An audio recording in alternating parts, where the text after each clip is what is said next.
L'idée d'origine de cette Sonothèque to the Sea, c'est d'essayer de décomposer entièrement tout l'univers sonore de la mer.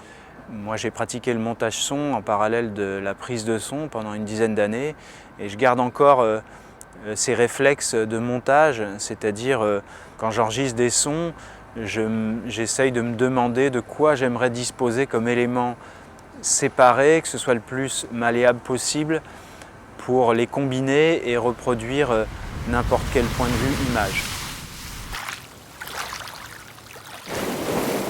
Le point de départ des enregistrements de mer, c'est le film Flow de Géraldine Danon, pendant lequel j'ai eu pas mal de possibilités de faire des enregistrements. J'ai beaucoup regardé des images de courses de bateaux sur internet, ce qui m'a permis de lister tout ce qui se passe comme interaction entre les bateaux et l'eau, tous les types de vagues, comment se comporte une vague, qu'est-ce que c'est exactement. Le fait qu'il y a plusieurs phases dans une vague, et puis il y a tout ce qui concerne les bateaux eux-mêmes, tout ce qui peut rendre les bateaux caractéristiques au son. Cette démarche d'essayer de décomposer un univers sonore, elle est très stimulante, très enrichissante quand on fait de l'enregistrement, parce que ça oblige à avoir un peu une réflexion comme un bruiteur de cinéma, où on arrive à discerner les éléments caractéristiques sonores.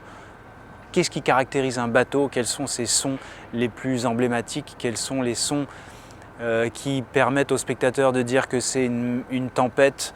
Quels sont les sons qui définissent une mer très calme au contraire? La mer, c'est 3 défis majeurs.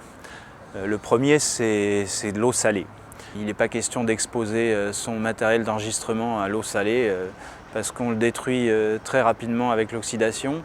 Donc j'ai compris assez vite qu'il y a une bonne partie des sons que je ne pourrais pas faire en conditions réelles, qu'il faudrait tricher autrement qu'être sur un bateau par mer forte, par exemple, en se prenant des seaux d'eau sur la tête. Pour ça, il y a 2 solutions. La première, c'est d'essayer de se mettre devant la mer, mais pas sur un bateau, ou un endroit où on peut se protéger un minimum. Donc j'ai fait un certain nombre d'enregistrements devant la mer, devant des rochers par exemple, sur des digues. Et puis l'autre solution, c'est d'utiliser de l'eau douce. Il y a un certain nombre de mouvements d'eau qu'on peut faire avec de l'eau douce plutôt que de l'eau salée. Et donc au pire, on mouille un peu le matériel, mais il n'y a pas du tout le même risque évidemment. Le deuxième défi important, c'est que la plupart des sons de mer, ça ressemble à du bruit blanc. C'est-à-dire c'est constant à toutes les fréquences, c'est statique et en plus ça se mélange très mal quand on essaye d'en mettre plusieurs les uns avec les autres. Pour éviter ce côté trop statique, bruit blanc des sons d'eau, j'ai beaucoup utilisé des mouvements de micro, créer de la dynamique en déplaçant le micro par rapport à la source. On n'y pense pas toujours au son, souvent on pose son micro et on enregistre. Mais en fait, à l'image, souvent on a envie de déplacer sa caméra légèrement pour créer cette dynamique. J'essaye de reproduire souvent ce principe pour le son en donnant du mouvement, en créant des micro-dopplers par exemple pour augmenter la vitesse des vagues ou l'intensité des vagues, d'utiliser les détimbrages des micros qu'on utilise qui sont souvent directifs. Quand on bouge le micro par rapport à la source, on change l'équilibre spectral et ça donne l'impression de mouvement. Si vous faites un effet de phasing par exemple sur un son, ça ressemble étrangement à un panoramique en fait. Le troisième défi, c'est qu'une grande partie des points de vue qu'on utilise à l'image pour les bateaux en mer sont des points de vue qui n'ont pas d'équivalent au son. On filme souvent à partir d'un hélicoptère ou d'un drone ou d'un autre bateau suiveur, qui est en général un bateau à moteur, donc qui fait plus de bruit que les voiliers.